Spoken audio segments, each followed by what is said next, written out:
Good day to all of you.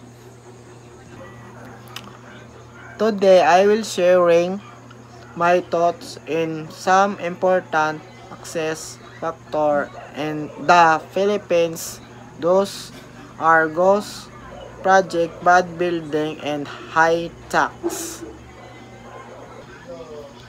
This problem hurts everyday Filipino and need real solution.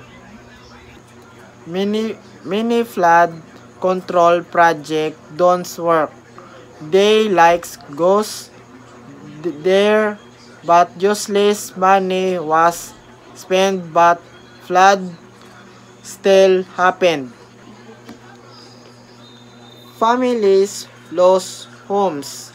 Livelihoods is not just water, it's people lives being washed away.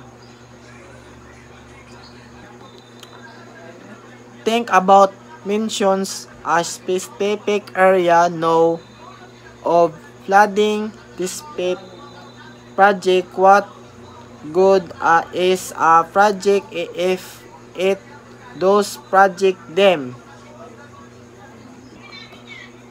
We need to check where the money goes, where the project done right, hold people accountable.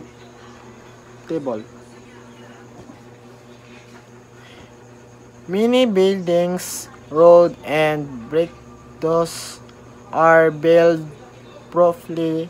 They not strong, each and break easily. Classrooms, table, roads are dangerous. People get hurt, even killed. Is our children future being permission? Remember the mention a collapsed building or road incident. It's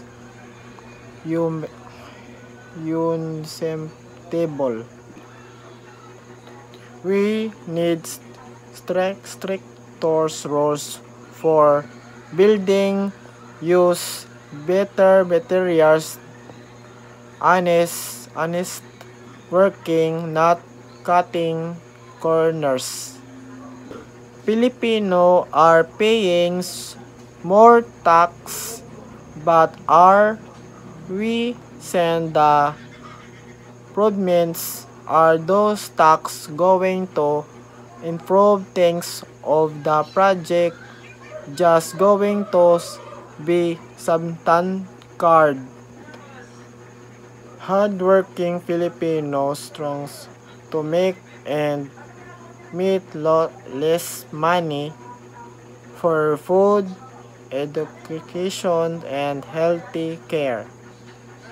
A typical family earns mentions average income and a big goes to tax.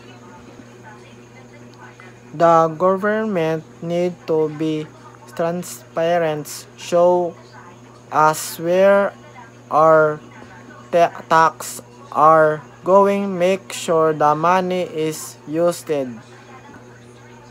Despite thus problem, Filipino are resilient. We have the power of demand chance. Let's work together to hold our leader accountable. Let's build a better future for the Philippines.